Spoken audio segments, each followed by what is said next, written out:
And that was... Oh, we've got some... apologies, we had some music playing in the background there. That was Diamond Bones by The Alchemy. And I am joined today live with Reese, the singer. How are we today, Reese? How you doing? You all good? Yeah, not too bad. Not too bad. You know, just embracing the old lockdown, and I'm going to test run my new green screen out new today. So well done on being the guinea pig for that. Yeah, well, I'm test driving my kitchen, to be honest, mate. So it's gonna be better than that. It's good. I mean, it's looking pucker. I can see you've definitely tidied up for the show, so much appreciated. Yeah, I cleared off my old fridge, put up my love art. And you were saying, so this is your first live show since the lockdown, right? Yeah, I've not done nothing like this. I put out like a piano version of the track. Sam did like a drum through. We've got some more stuff coming next week, and we've got some podcasts and like live sessions and things like that. But well, what do you call them? Nice. Isolations. Well, thank you for letting us be your host in that case. I feel honoured. I'm going into the unknown with you right now. Let's do it. Let's go in. Let's dive in deep together. So, what? Let's find out a little bit about The Alchemy. Who are you guys? How did you meet? What's the story behind you? So we are from southeast England, so like Kent. We say Canterbury or we say London, depending on where we go. But yeah, we've been together since 2015. And well, me and Luke, the guitarist, we've known each other for about 10 years this year. We've always made music together. So obviously like in old bands and things like that. And then yeah, so in 2015 we started The Alchemy and we put out an EP album. Here we are. There we are. The Alchemy, the name. What was the idea behind the name? It's very obviously it's unique and unusual. I'm curious. Well, the name The Alchemy was the result of a very long list with terrible names and Googling, getting whatever many words as we can do. And we wanted something with the, just because a lot of our favorite bands were the, and just things like that. We just wanted it to be back. Not as many bands did the thing at the moment. And The Alchemy, like, essentially it's just, you take something that ain't so good and make it better, or you take something, that's the concept of it, really. There wasn't a drastic amount of thought that went into it, I don't think. What else made it on the short list? Was there any other contenders for top spot? God, we had let me try and think. The list was long. There was things like White Church, River Run. Like, it was some bad names. Like, literally, it was just what was the worst one? Sorry, what would you say the worst one was? Now, in hindsight. In hindsight, let me try and think what they would have been. The Vinyls, something like that. Proper crass. The Vinyls, I can imagine that being very like 60s or 70s band name. Yeah, exactly. To be honest, I'm racking my brain to try and think what they would have been, because I haven't looked at the name since we come up with The Alchemy. But yeah, I was going to say, it's 4 years ago now. It would be probably a bit of a stretch to try and remember them all, but I thought I'd test you anyway. So Sundays are fun, keep the brain ticking. Oh no, tell me, keep me going. I'm sure. So who are your musical influences? What who about at the moment are you guys? Well, not essentially trying to obviously sound like, so you're trying to sound like your own sound, but like, who are the influences in your music? Like for me, well, to be honest, on all the stuff we're doing at the moment, we've got a lot of inspirations from bands like the Amazons, Tom Minch, Minch, that's it. A lot of like more chilled out music. I love a guy called Grezzy Isaac Allen. He's like a very a folky American guy. Bon Iver.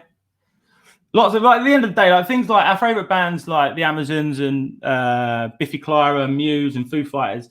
That's always going to be at the core, like the rock side of it all. But like the songwriting side of it, I always go a bit more literally songwriters, much more chilled out. I know, really, like, if I could choose my life, I'd be living in a cabin in like Canada, grow a beard, have a beanie, lumberjack jacket, full on.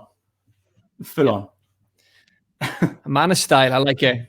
So tell me a little bit about Gateway Drug, because obviously this is going to be the first song you are playing for us, at least as far as I'm aware. What's the story behind Gateway Drug? Gateway Drug was basically, it was written. It had like 4 or 5 different forms, and we actually wrote it originally for. It was called like Parallel Lines, and it was for the EP, and we just could never finish it off. And when we in the album, it's just one of these songs that near the end we kind of forgot about it. It was just in the pile of demos and things like that. And we managed to finally finish off and be happy with it right at the end before we started recording. And it come out. Yeah. One of my favorite songs, to be honest. It's the most. I was going to say. It seemed fair to assume it was going to be one of your favorites, with it being first on the list. So, all right. Yeah. So I suppose we should probably go into our first track now, if you're good too. Here we go. Yeah. Right. Sweet. Okay, so this is going to be a Gateway Drug live. Take it away. Wish me luck.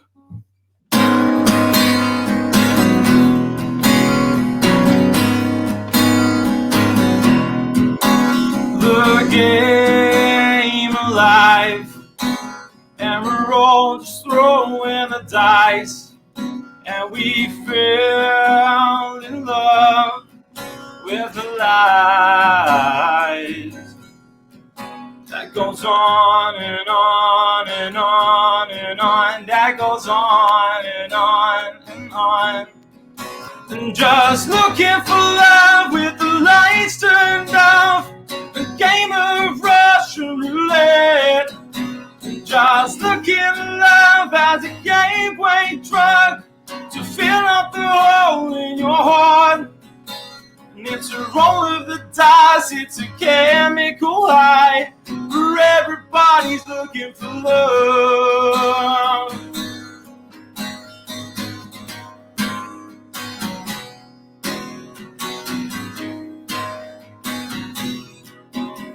The guiltless fly when the politicians decide, and we feel in love with a lie that goes on and on and on and on, that goes on and on and on.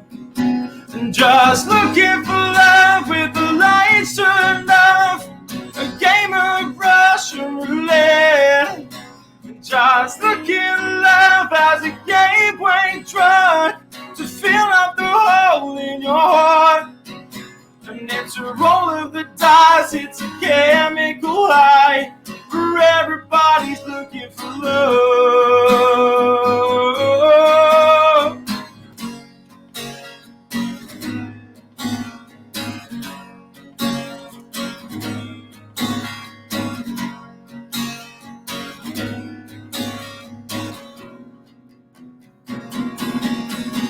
Just looking for love with the lights turned off, a game of Russian roulette. And just looking at love as a gateway drug to fill up the hole in your heart.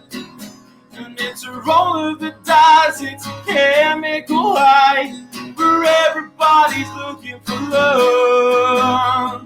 'Cause everybody's looking for love. Oh.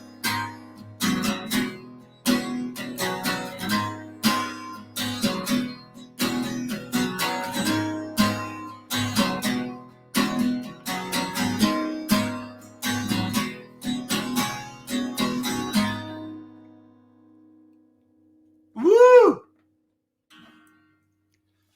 Nice. I love the little whoop at the end. That was Gateway Drug. Thank you very much, Reese. That was more because I've been playing that for like the last 45 minutes and I just kept getting it wrong. So I actually achieved it live. The whoop was more pressure is on. I mean, I personally, I always perform better when there's a bit of pressure on me. So I can see maybe you're a bit similar. Yeah, definitely. And what's it like, doing this kind of acoustic show as opposed to being up on stage? Way better. But obviously there's a bit of a transition now. What's it like, sitting there and doing your songs acoustic for the audience instead? It's unsettling at the moment because I was a bit like, I've been so used to everything I've ever done is either with the boys on stage and they hide all my imperfections anyway. And and then even if I do acoustic stuff, I've got one of the other guys or anything like that. So it's the first time I'm riding solo. Oh, so there's a lot of firsts today then. It is today. It is today. So we had a couple of comments while you were playing as well. So Samson Ewan said, the boys. We had Sophie Flower saying, sounds wicked. So people are very much enjoying the acoustic so far. And my mother has said cracking. So you've won my mother's heart. Thank you very much. Thank you. So what is your typical songwriting process, and what would you say, or how would you say it's changed now you're in lockdown? Are you writing more, or do you think it's affected the way you're writing in terms of the lyrics? It's changed. We actually had this conversation the other day, me and the boys, because musically we've always done the same. Everyone kind of like, we're all a band of 4 songwriters, and we all write our own ideas, and then we come together and we always finish them off and build them together. Lyrically and like vocally, I always do that on my own. And weirdly, because we're actually in the middle of recording our second record at the moment, and obviously doing all the vocals, I haven't got like any real stimulation going on. So I live in a white flat and I live in a small flat. And it's just like, it's not going out. So I spend my life on a thing called Rhyme Zone at the moment, which is a hell of a tool, but you get lost in the abyss of lyrics. So it's changed in the way that I'm finding a different way to kind of get an inspiration. So I mean, what is this Rhyme Zone, right? What is Rhyme Zone? I'm not familiar with this. So Rhyme Zone is we did it the other day. It went on an absolute tangent, but you put in a word, like, I don't know, if I went for something like, if we went like on the nose, like quarantine being at the moment, it would give me a load of words that are related to that. It could be like isolation, different types of diseases, all like things like that. Or you can do that rhyme, or you can do like the related version, which will give you words that have similar meaning, or you use them in the same sort of conversation. Yeah, it's just things like that. It just helps to find words, basically. It sounds quite similar to that drinking game when somebody says a word association. Oh yeah. So it's the sensible version of that, basically. Yeah. Basically, you have a great time at that. You can get lost in the wilderness, to be honest. Yeah, I've noticed. Obviously, people are spending a lot more time online now and finding kind of websites that existed and nobody really knew about, and people are jumping on different bandwagons. I think TikTok seems to be the popular one a lot of people are on. So yours is Rhyme Style. Is there anything else you're finding that's been quite useful to distract yourself during lockdown? Luckily, I've had quite a bit of like extra work going on the side that keeps me busy. But other than that, TikTok, I don't use it, but there is some comical stuff on there that kind of does make my day, to be honest. Other than that, I play Red Dead Redemption. I'm into that now. I'm really not good. Like, anyone that knows me, when it comes to games, I'm terrible, but I have great time. I tried to play that once with a friend of mine. He because he had it on at his house. You showed me it because he said him and his kids, he'd have his baby on his knee while he was playing it, and when he'd be obviously on the horse and stuff, and the kid would be watching it like he was on the horse. He said it was quite funny. So I only played it once. I was terrible. I think I pretty much I died near enough straight away. Some bandits killed me. So you can't be any worse than me at that. Well, I didn't realize you had to feed him and things like that, so he kept dying. So I didn't play it long enough to have to find that out, but it's good to know. It's good to know. There you go. So, any tours planned obviously nothing in the immediate future, but in the near future, have you postponed anything because of Corona, or do you guys have something planned maybe later in the year?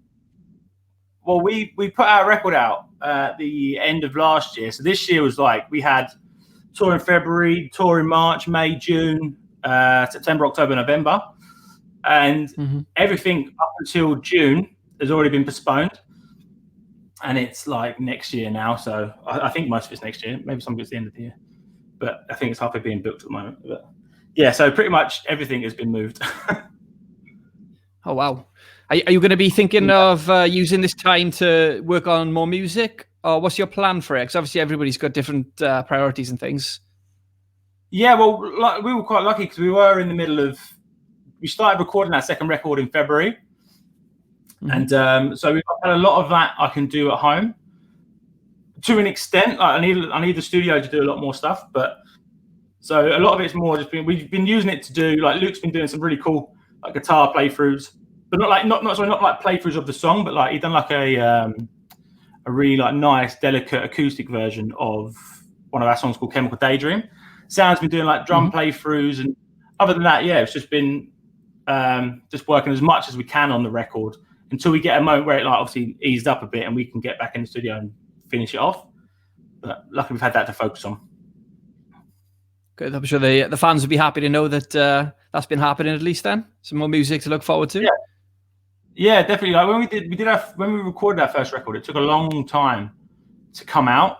Like a lot of things we had to jump a lot of hurdles for it, and so we had the record written for ages.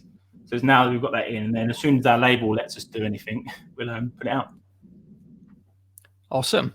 So speaking of the tours, what would you say your like craziest story so far from touring is? What's your like most fondest and most crazy memory? The PC versions. No, you could. Do you know what? Go wild with it. Just if we can refrain from the profanity, awesome. Yeah, no, I'll keep it. I'll keep it nice. No, I think with tour, because I know it's not necessarily stories. It's just gonna go like overall. There's things that happen on tour that they just don't happen in anywhere else in day-to-day life. Like the things that you come across or the people you meet, it's just unique all the time. I've never done anything else, to be honest. I wouldn't know if anyone else can relate to it if they're not touring. But yeah, it's bizarre, some of the stuff that happens. It's brilliant. One of my favorite cities though has to be Torquay, because it's like its own little microclimate. The things that we saw were like 3 o'clock in the morning, a club emptied out on the other side, and in the space of 10 minutes, there's a geezer from Manchester beatboxing and rapping at us. Then there was a guy with one leg and a guy in a wheelchair having a fight.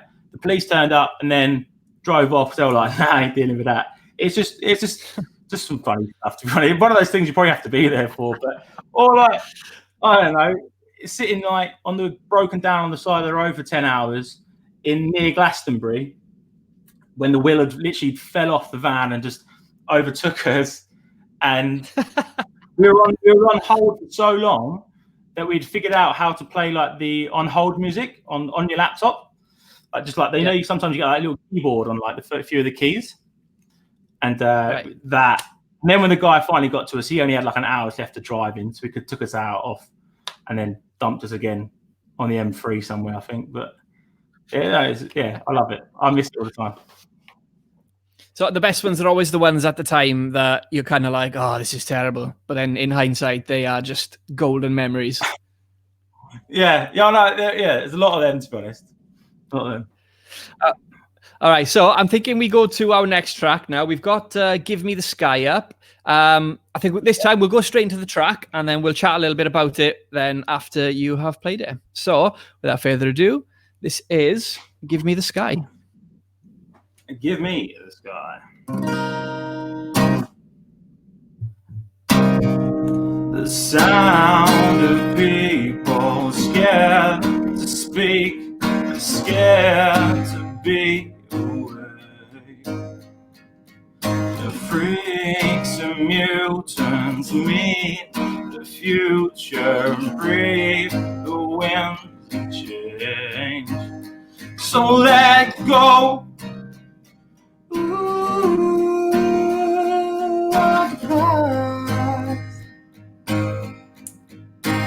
So let go.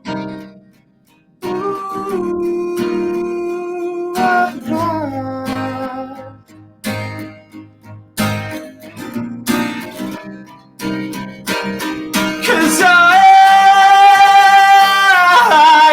can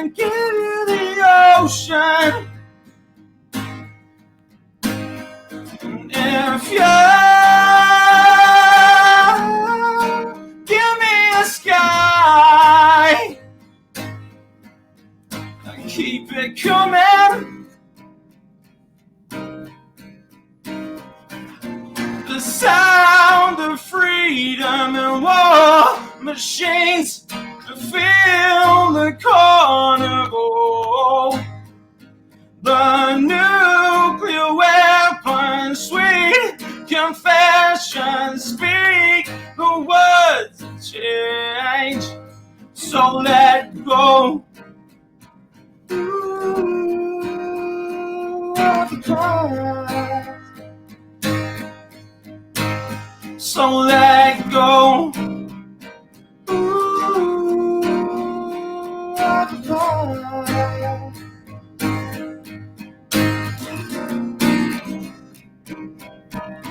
'Cause I can give you the ocean if you give me a sky and keep it coming and keep it coming. Keep it coming. Keep it coming. And keep it when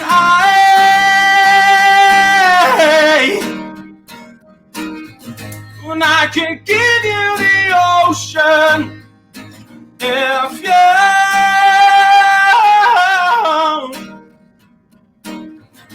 if you give me the sky.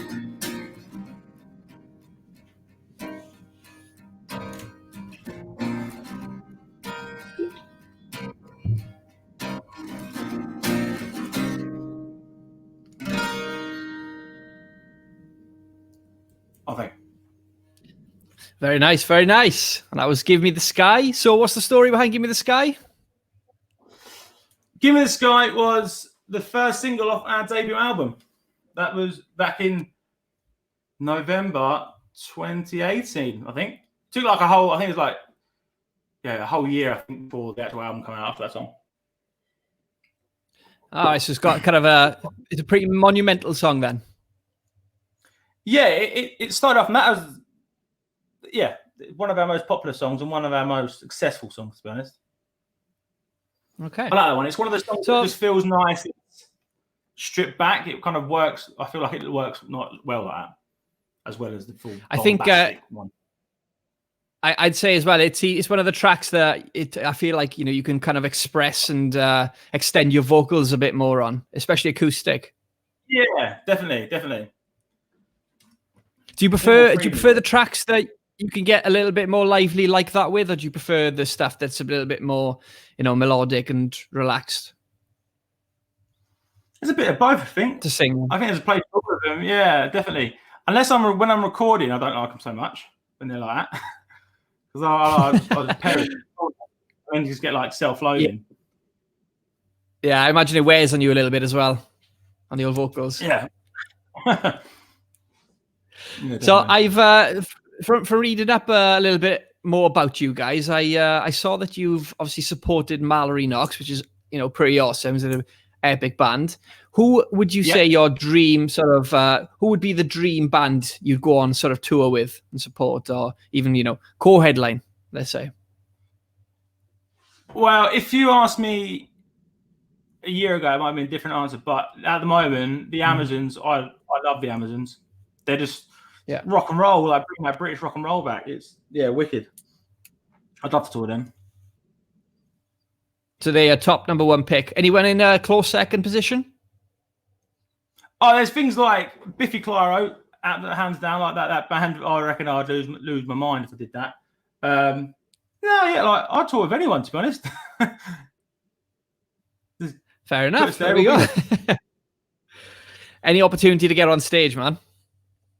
Any, even live. All right, so maybe not on stage so much then. What about? Here's a little scenario for you. You've got you're having a dinner party. probably going to be online considering we're in lockdown, but hypothetically, dinner party, anybody living or dead, who are you inviting to the dinner party? And why? Right, so we'd have... Does it have to be musicians or anyone? No, anybody in the world. Okay, so Charlie Chaplin. I love Charlie Chaplin. It's me. Got me all tattooed on my arm. Yeah, very nice. Someone like Bukowski or something like that, the poet. Musicians. Freddie Mercury, because I just think he would blow my mind. And David Bowie. To be honest, I reckon it's Zoom. I can have up to 30, so I'll just keep sending out the invites, see who turns up. Yeah, that does change things. Although a conversation might be a little bit like, it'll be everybody on top of one another, so maybe 4 is wise, who knows? Yeah. So coming away a little bit from some of the music questions now, open it up a little bit more fun. What would you say your most, obviously we can see you're a talented writer and singer. What would you say your most useless talent is? Most useless? Something you think is pretty awesome, but it has no real world use, or your friends are probably like, what are you doing? My most useless talent, and my friends will tell you this, is I have this amazing ability that when, like everyone's in the moment and everyone's having a bounce off each other, there's lots of humor going on. I'm the guy that will throw the one line in there that silence everyone. It's just awful. Kills it dead. My timing for humor is completely off. Wow, yeah. Well, I think every group's got that friend, haven't they? On that one, I sound like a sore thumb as well. Love it. And all right, tell me what are your shower tunes? Because everybody's got their shower tunes. That the songs that when they're in the shower they are belting them out and they think they sound like God's gift. What is your tracks? Do You Believe in Love After Love by Cher. Straight up. Nice. Do you know what I love about this is that everybody's shower songs are never songs that you'd like kind of do in public, wherever. They're always the most embarrassing power ballads or something just, you'd never usually freely admit to, but yeah. The thing is as well, I love that song and Time After Time, all of it. But Do You Believe in Love After Love is my mic check and sound check. Why not just nice. Instead of 1 2, no 1 2, just do you believe? Oh, I won't carry on singing it, but you know what I mean. I was enjoying that then. So I feel like if you guys are going to do a cover anytime soon, surely it's got to be Do You Believe in Life After Love? I'd do Cher any day. I'd start a tribute band. I love it. At least if everything fails, that's your plan B. Cher tribute band. I'll come and see you. I mean, I think that track's a banger. She's got some good hits as well. Are you going to be a Sunny and Cher tribute band though? What was that? Sorry. Are you going to be a Sunny and Cher tribute band? Or are you going to be just Cher, purely Cher? Just Cher. No one else. Just plug in a USB. No time for Sunny. Just me. Just me and Cher. I am Cher. All right. Well, I think you smash it. So if you weren't, if you weren't a musician, if you weren't doing what you're doing now, what do you think you'd be doing instead of a music career? Trying to be a musician, I think. To be honest, it's all I'm good at. Yeah. There's no second passion. No. If I was intelligent enough, I would love to be like what's his name? Robson Green from Wire in the Blood. That guy. What was he, like, criminal psychologist? If I was smart enough, I reckon they'd all get away from me, to be honest. Something very fascinating about criminal psychology. Are you one of these people? I mean, I am, who are just obsessed with like the documentaries and the programs on things like Netflix. Oh, all I do is what drives my missus mad. All I do is watch is like the murder documentaries and just everything like that on Netflix. Anything that comes out, straight on, binge it. Isn't it weird that we take so much joy in something that's so dark? Like I cannot wait to watch the next episode of Cold Case Files or Mindhunter. Yeah, And when you think about it, it's so weird, isn't it? yeah. I'm like, oh, this is cool. It shows how good our life is, eh? I'm doing all right. Yeah, I suppose it does. Yeah, you got to find enjoyment in anything at the moment. So Yeah. Grounds me. Yeah. All right. So speaking of, I was gonna say grounds me. We've got "Take Me Alive." I wanted to listen to next from yourself. If you're ready to go. We'll give it a whirl. Fantastic. There we go. Then.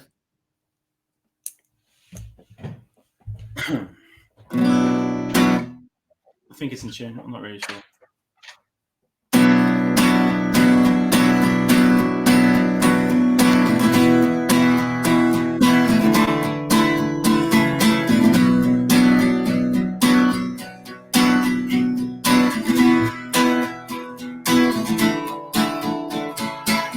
We'll sit down and meet Jamaica.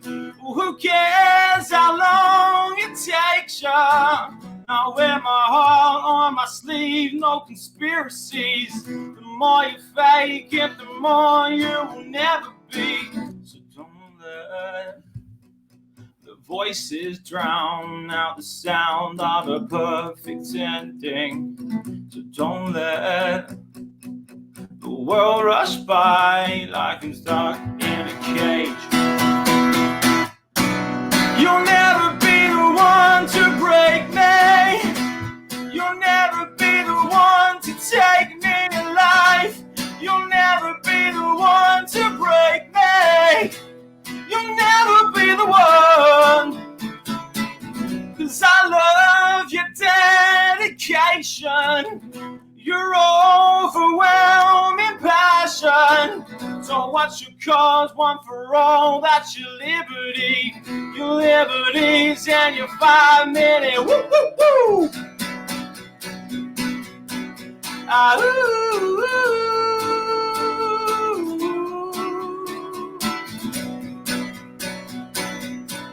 ah,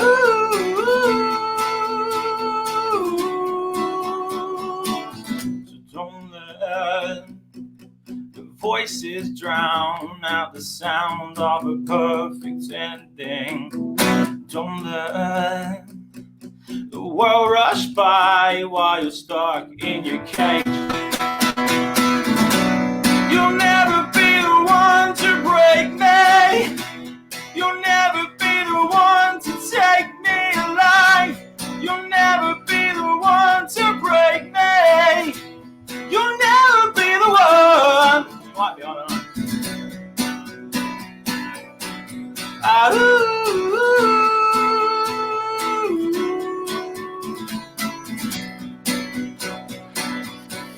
ah, ooh.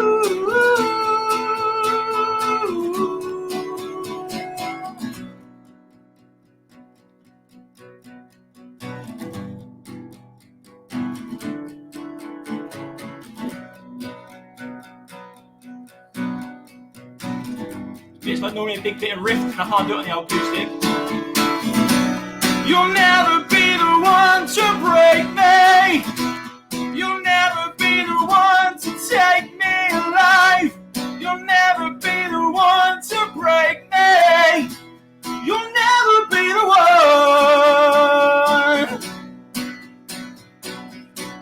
Ah, ooh.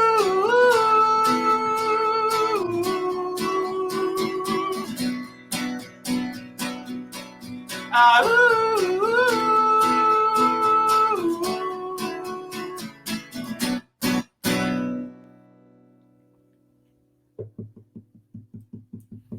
I don't know. Very nice. Take Me Alive. I like it. What's the story behind Take Me Alive? Anything interesting you can tell us about that track? Take Me Alive. Something interesting. I don't ever really talk about lyrics, but it was the first song originally on our album, which we released, and then it was now the second song. Is that interesting? I don't know. But terrible answer, sorry. I don't know. I'm always interested behind the songs and the meanings and the names and things like that. I think obviously there's obviously like a story and influence in these things. So I'm always curious to find out a little bit about them. So I was like, gonna ask. I spend my life just listening to songs. I like scan lyrics, and that's what I find inspiring about music as well. But for me, I've never really liked to speak about what I write about, because I've had a lot of times where I'm like, I love that song, and then the band will come out and say what it's about, and it completely throws me personally off of what I thought the song was about originally. Like, I might think, oh, this is like a really beautiful song, and it's actually just about being hungover. I'm like, oh, do you know what I mean? I like to kind of keep that ambiguous sense to it, metaphorical. My favorite song of all time is an exact example of that. And when I found the actual meaning behind the song's really beautiful. It's got amazing vocals and the music's just perfect. And then I found out that the story was literally about a guy getting drunk on an airplane and not remembering like any of it because he just caused a massive scene after it. And I was just like, no, don't be that. Yeah, like, please. That's it. Like, sometimes I think as well, like, if you're band, like a lot of folk artists can just tell a story in a song. I think sometimes it can just be maybe a line or a lyric that pops out, like Biffy Clyro Mountains, like I'm a mountain, or I am a mountain, you're my sea, sort of thing. Like, but you don't. It's like, it's just you kind of know what he means by it, but it's more metaphorical. That's what I always find that more interesting. But then I love people like Bob Dylan, which will just tell the entire story, and there's not really a melody there. It's just telling the story. That's interesting because obviously, a lot of people will draw from experience to write about, but then I guess from the fact that you're on that the app, the Rhyme Style app, you're somebody who maybe likes to write, looking at the words and kind of using the words to let it kind of tell the story and picking things that will work together. Yeah, definitely. Like, when it comes to the lyrics, it'll be I'll build a story and I'll know what I'm writing that song about. But I don't think I'll make it in a sense where it's too on the nose.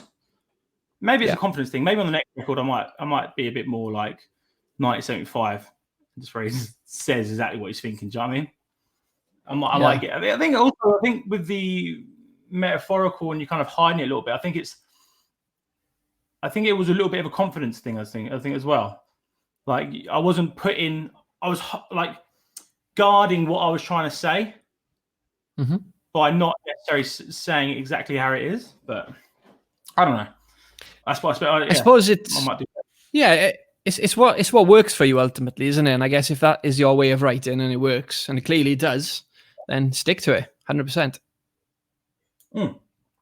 Yeah, I think I'm definitely. I know for definitely like our new stuff, I'm definitely trying to expand those boundaries. Definitely from things that I've got. So, with regards to your music and your fan base, what do you find works best for you? Would you say you found something like the internet has had a massive impact on the way you've picked up fan base, or do you think it's been grown more on the road, picking up fans from bands you've supported and stages you've like headlined of things? What's the thing that works best for you? Yeah, definitely.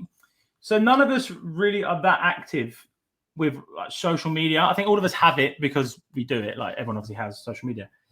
So we haven't really found a way to utilize it, I don't think, if I'm being honest, like the internet thing. So we're a live band, so we'll just go out on the road as much as possible, and I think like we're still doing a bit of the old school, like just smash it on the road sort of thing. Whereas like a lot of bands, it's so impressive how they can utilize the internet as a tool for them. I think we're trying to. I think maybe this isolation will give us a time to learn it, but we might be able to come up with some new ideas. Have you been given any advice during the lockdown? Something you found that's been really helpful, or is there any advice you'd give to anybody, any musicians in lockdown right now that would help them with their music making? Maybe just go outside the box. But to be honest, they could probably give me some advice. I sat down. I was like, I'm going to try and learn. Like Luke, the guitarist in my band, is for me. I can just sit and watch him play guitar for forever. It's incredible how he does it, and it's just his knowledge of the instrument. Whereas for me, everything I write, it's just kind of I've never had lessons. I just kind of figure it out, and that's kind of what it is. So I was like, you know what? I'm going to try and learn how to play the guitar. And I was like, put on some backing tracks, and it was an absolute car crash. I was like, wow. So I think I'm just going to use the time to actually maybe learn a bit about music theory. Maybe not the theory side of it, but maybe theory, just not notation, stuff like that. Yeah, I suppose it'd be like trying to undo a habit, essentially, isn't it? Going from learning kind of, by ear and going back to the basics and reading off the books and things. Yeah, literally. The way I learned guitar, which took me many, many years, is I just had an Oasis chord book, and I just sat there and played the same song to my dad over and over again. Drove him mad. As the saying goes, better the devil so stick to what you know. Speaking of, that is our next and final track. We've got Better the Devil. So sneak that one in there. All right, so when you are ready, sir. That was a smooth cue. I lost my mind at the sight of you. 'Cause I lost my mind at the sight of you. And I couldn't stop if I wanted to.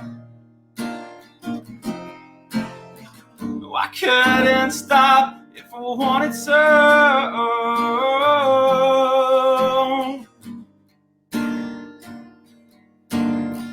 Did you know? Did you know?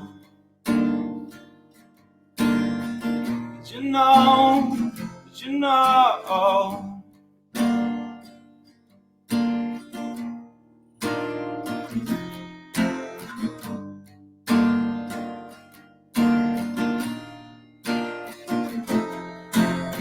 Cause I lost my mind at the sight of you. I forgot the code to the life I know. I forgot where I left my loyalties. When I lost my mind at the sight of you.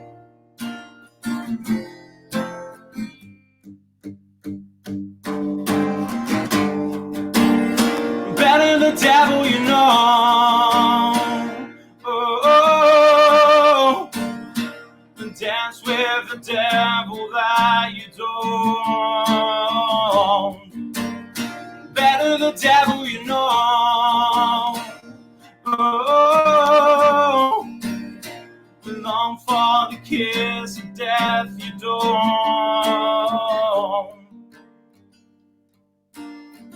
Did you know, did you know, did you know, did you know? Did you know that you're the devil? Did you know, did you know, did you know, did you know? That you're the devil, better the devil you know. Did you know, did you know, did you know, did you know? You're the devil, that you're better the devil you know. Oh, and dance with the devil that you don't. Better the devil you know. Oh, and long for the kiss of death you don't.